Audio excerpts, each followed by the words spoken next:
en que cada uno de nosotros tenemos que reconocer que tenemos que poner a Dios en el primer lugar. Así que vamos a estar buscando en Mateo, capítulo 6, versículo 33. Mas buscad primeramente el reino de Dios y su justicia, y todas estas cosas serán añadidas. Dios añada bendición a su bendita palabra. Amén. El título que yo traigo en el día de hoy es poner a Dios en el primer lugar. Y ustedes dirán, ¿cómo la hermana Victoria va a decir que yo tengo que poner a Dios en el primer lugar si yo sé que Dios está en el primer lugar? Pero hoy vamos a ver algunos aspectos del por qué nosotros tenemos que poner a Dios en el primer lugar. Dios debe estar en el primer lugar en nuestra vida. Cuando Dios está en el primer lugar, vamos a estar bajo su bendición. Cuando nosotros sabemos que Dios está en el primer lugar, que primero viene Dios y después las cosas vienen por añadidura, nosotros vamos a estar bajo su bendición. ¿Y qué significa esto? Bajo la cobertura poderosa de nuestro Dios. Porque Dios va entonces a tener cuidado de nosotros. Nosotros le estamos entregando nuestra vida para que Él tenga cuidado de ella. Amén. Debemos de estar por encima, Él debe de estar por encima de todo, de nuestra familia, de nosotros mismos, inclusive hasta de nuestros esposos y de nuestras esposas, de nuestros hijos. ¿Por qué? Porque Él a nosotros nos dio una familia. Pero antes de darnos una familia, nos conoció a cada uno de nosotros. Por ende, Dios debe de estar primero, en primer lugar, que mi esposo. Dios debe de estar en primer lugar que mis hijos. Dios debe de estar en primer lugar que en el lugar donde yo trabajo. En todo donde yo me rodeo, Dios debe de estar en el primer lugar. Nadie puede ser más importante que Él. Dios nos da a nosotros como pareja, como familia, y aquellos que van a tener una familia nos da hijos. Y esa es una añadidura, una bendición que Él nos da a nosotros como pareja. Pero nosotros, nuestros hijos no pueden estar, nosotras las madres, somos muy apegadas a nuestros hijos. Ustedes ven que las hembras protegen a sus hijos. Y así mismo somos todas las madres.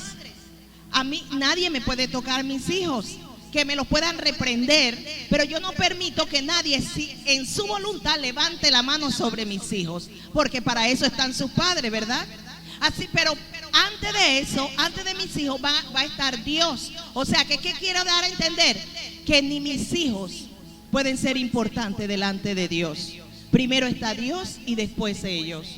Primero está amar a Dios para poder yo aprender a amar a mi familia y a mis hijos. Si nosotros no ponemos a Dios en el primer lugar, nunca vamos a aprender a amar, ni a comprender, ni a tener la misma estima con otra persona.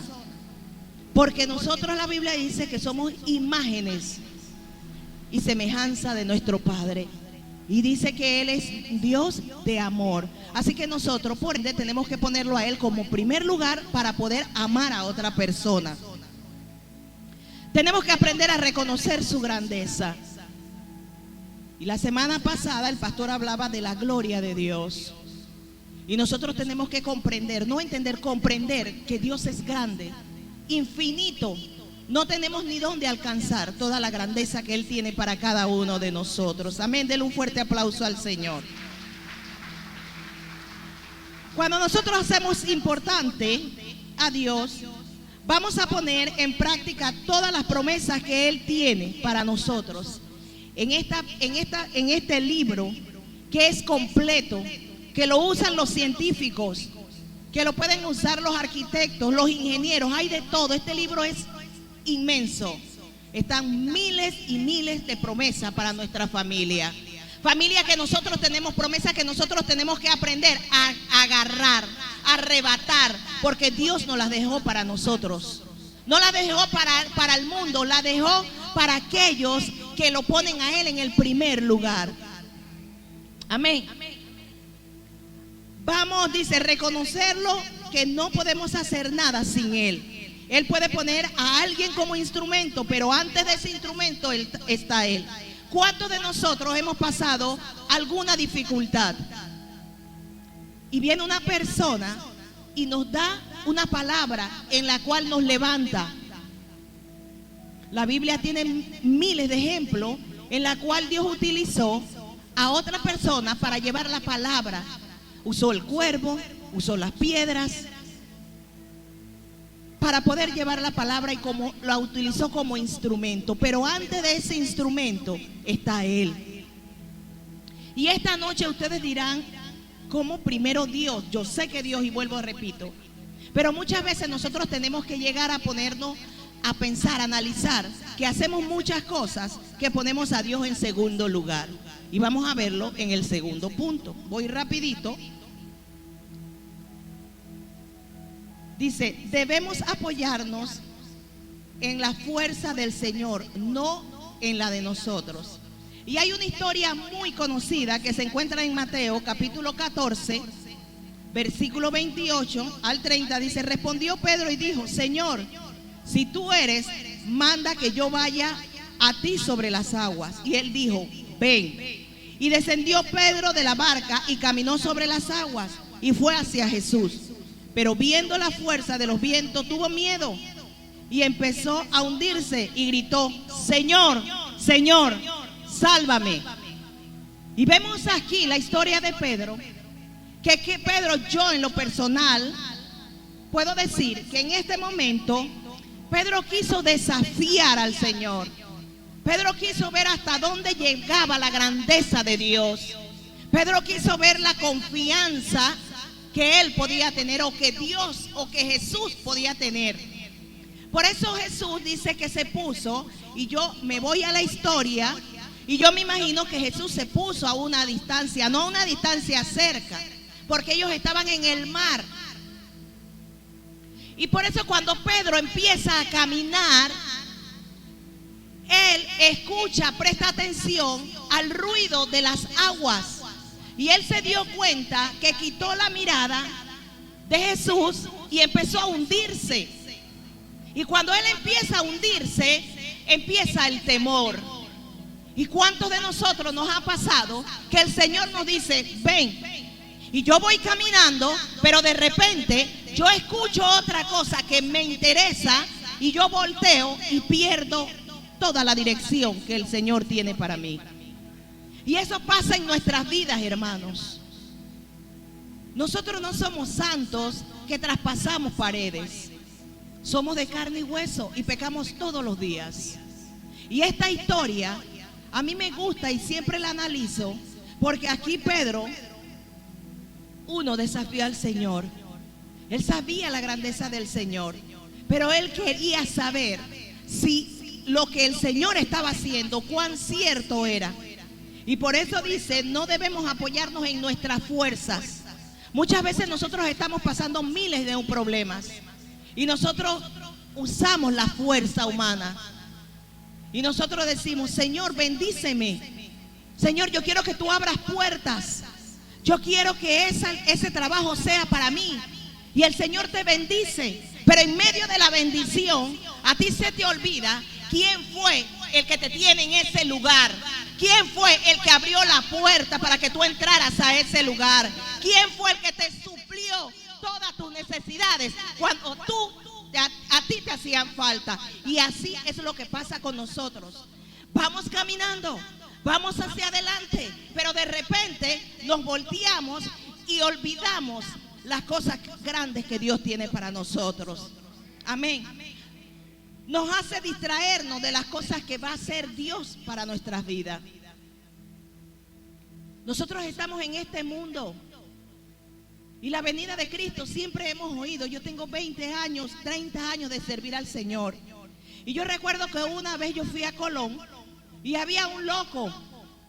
Digo yo que era loco. Y él estaba en la calle y gritaba, ese man viene pronto. Arrepiéntase, porque ese man viene pronto. Y yo decía, ¿pero qué man es? Y era Jesús. Yo no conocía, no había aceptado a Cristo como mi Salvador. Y desde ese entonces, ese loco que estaba en la calle gritaba que ese man viene pronto. Pero hoy día nosotros decimos, Cristo viene pronto. Amén. Y antes que Cristo venga, nosotros no podemos quitar la mirada de Cristo. Nosotros no podemos permitir que nada nos distraiga, porque entonces no vamos a ver su rostro. Muchas veces nosotros hacemos todo a nuestra fuerza. Y yo recuerdo, hace años, mis hijos, Andrés tenía como 2 añitos y Angie tenía como 4. Andrés se me enfermaba mucho y yo tuve que dejar el trabajo. Mi esposo me dijo, vas a tener que dejar el trabajo porque el niño se enferma demasiado. Yo como madre, como mujer obediente y sometida a mi esposo, dejé el trabajo. Yo cuidaba a mis hijos. Así que mi esposo, si ustedes ven un día a la hermana Victoria haciendo supermercado, hermano, solamente es para diciembre. Porque esta negra que está aquí, a mí no me gusta ir al súper. Y cuando yo voy al súper con mi esposo, él va echando en la carretilla, yo voy echando en la carretilla y él va sacando. Así que él prefiere ir a hacer el súper. Pero ese día, él me dice, aquí hay el dinero, ve y hace el súper. Y yo le dije, pero es que Andrés y Angie necesitan zapatos. Y él dice, el sábado salimos y compramos los zapatos de los niños. ¿Usted cree que yo qué hice, hermanos? Me fui a comprar zapatos. Compré lo más necesario. En una casa, ¿qué es lo más necesario? Una cajeta de huevo, 5 libras de arroz, aceite, un paquete de pollo, azúcar, un poquito de sal y un poquito de azúcar, más nada. De ahí, la pastita, el tomate, lo que sea, pastora, pero se usa, pero se tiene, pero más nada. Yo compré lo necesario y me fui al almacén a comprar. Cuando mi esposo llegó, él me preguntó, pero yo le dije, no alcanzó el dinero. ¿Pero por qué no alcanzó? Porque le compré zapatos a los niños. Y él me dijo, pero ¿cómo vas a comprar zapatos Victoria si sabes que yo te di el dinero para comprar la comida? ¿Por qué le traigo esta historia, hermanos? Porque mi fuerza la quise hacer yo. Yo no quise esperar hasta el sábado. Y eso pasa con nosotros muchas veces, porque muchas veces nosotros queremos luchar con nuestras propias fuerzas. Muchas veces nosotros queremos gastar más de lo que necesitamos y muchas veces nosotros sentimos que el dinero es el dueño de mi casa. Y nosotros tenemos que saber que tenemos que aprender a depender y no hacer las fuerzas cuando Dios es nuestro suplidor. No sé si me doy a comprender. No podemos hacer nuestras propias voluntades. Nosotros tenemos que permitir que Dios haga la voluntad de Él. Y uno como pareja tiene mucho conflicto con eso. Y sobre todo, hermanas, nosotras las mujeres. Nosotras las mujeres muchas veces queremos hacer las cosas por nuestras fuerzas. Muchas veces nosotros como mujeres no nos gusta someternos a nuestros esposos. Y muchas veces el esposo, como dice la Biblia, que nos ame, muchas veces no nos comprende las necesidades de nosotras. ¿Por qué? Porque muchas veces nosotros, vemos al hombre y le decimos al hombre que él es el proveedor. Porque Dios lo llamó a él como sacerdote. Pero si Dios llamó a mi esposo como sacerdote, yo tengo que saber respetar al sacerdote. Y muchas veces nosotras no respetamos al sacerdote. Amén. ¿Cuántos hombres dicen amén? No tengan temor, hermano, que aquí está el pastor. No tengan temor, que aquí está el pastor. Amén. Dele un fuerte aplauso al Señor. Permitamos que Dios tome el control de nuestra vida. Nosotros siempre decimos, Dios tiene el control. Dios tiene el control. Señor, tú tienes el control de mi vida. Señor, tú tienes el control de esta necesidad. ¿Será cierto que el Señor tiene el control de nosotros? ¿Será cierto que nosotros permitimos que el Señor tenga el control de nosotros? El Señor va a tener el control de nosotros cuando nosotros permitimos que el Señor tenga control de nosotros. La Biblia nos habla que Él es un caballero, que el Espíritu Santo es un caballero. Él no va a llegar hasta donde nosotros no le permitamos llegar. Él no va a tener el control de nosotros si nosotros no le permitimos que Él tenga el control de nosotros. En nuestra casa va a haber revolú porque nosotros no permitimos que el Espíritu Santo y que el Señor sea el centro de nuestro hogar. Siempre va a haber diferencias porque nosotros no permitimos que el Espíritu Santo y el Señor sea el centro y que lleve el control. Amén. Denle un fuerte aplauso al Señor. Dios permite que tengamos control de nuestras acciones, nuestras emociones y nuestras decisiones. ¿Por qué puse estas tres? Porque nosotros, la Biblia nos dice que tenemos libre albedrío.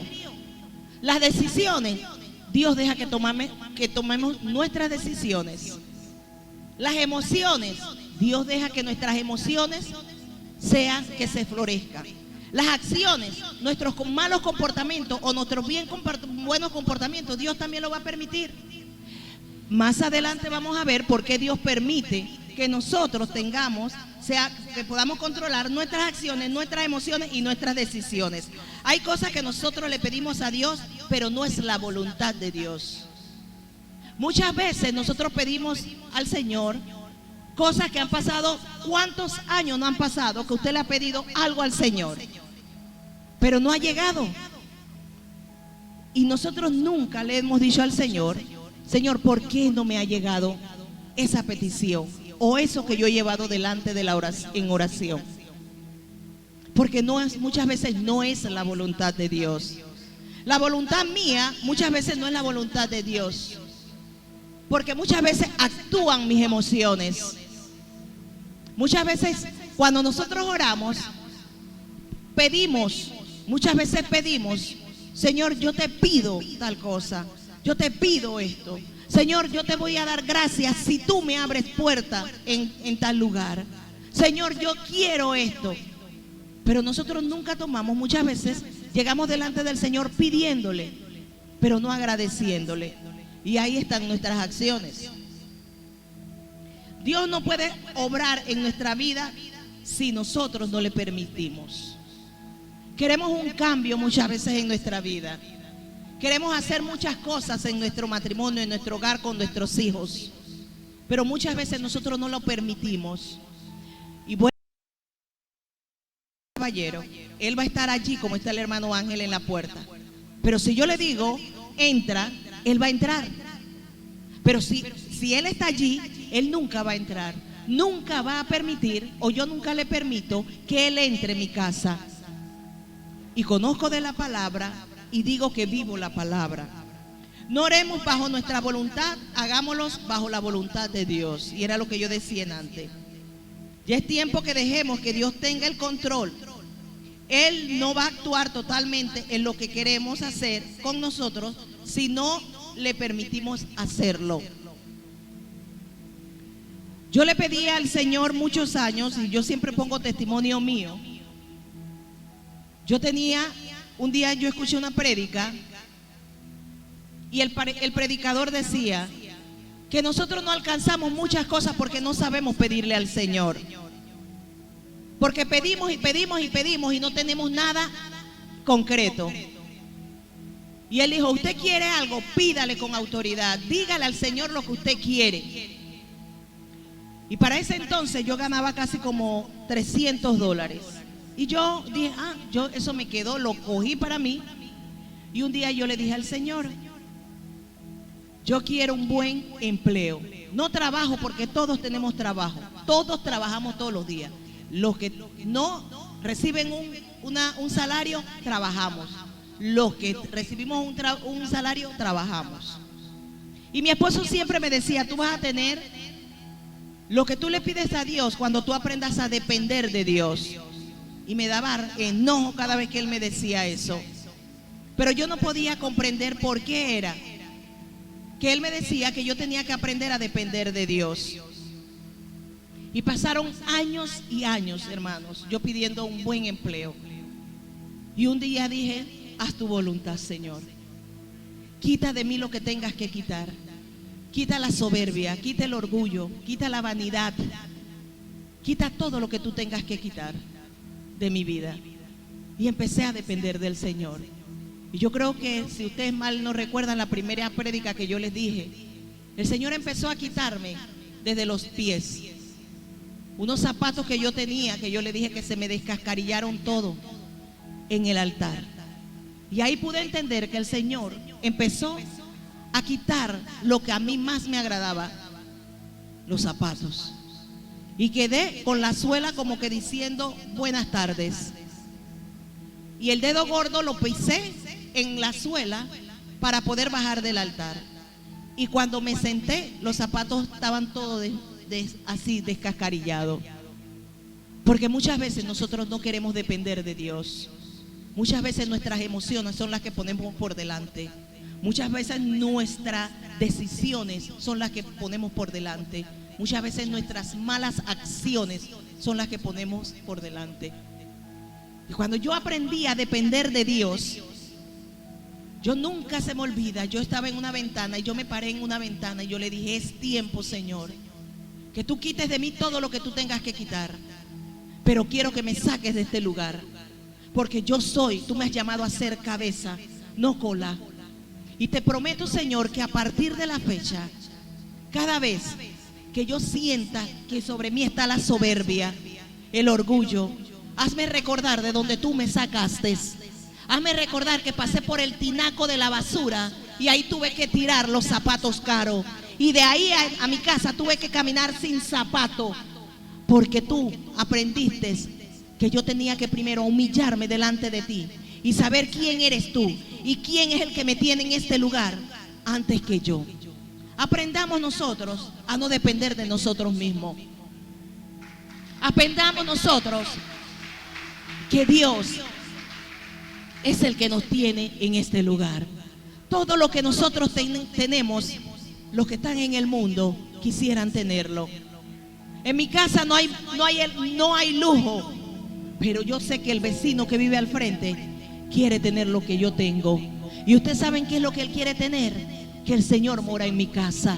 Hermanos, pidámosles al Señor que Él nunca deje de estar en nuestra casa, que nuestro hogar, que nuestra familia sepa depender de Él, que nuestra familia lo tiene a Él en el primer lugar, que todo lo que nosotros pasamos lo podemos pasar, pero lo pasamos junto a Él. Y cuando vamos y Él va adelante y nos dice: ven, nosotros vamos hacia adelante, sin importar lo que está al lado, sin escuchar las malas noticias, sin escuchar al enemigo. Tú no lo vas a lograr, tú no lo vas a alcanzar. Pero déjeme decirle que Él está al frente, extendiendo su mano para poder agarrarnos y no nos va a soltar. Denle un fuerte aplauso al Señor. Hay muchas personas que permitieron conocerlos y hay otras que no lo han hecho. Las muchas personas somos los que estamos aquí, y aquellos que han decidido aceptar a Cristo, han decidido que Él lleve el control de su vida, han decidido que Él sea el primero en su casa, que Él sea el primer lugar, y muchos no lo han decidido. Cuando Dios decide y toma el control de nuestra vida, cuando nosotros decidimos que Él entre y haga de nosotros lo que tenga que hacer. Póngase de pies.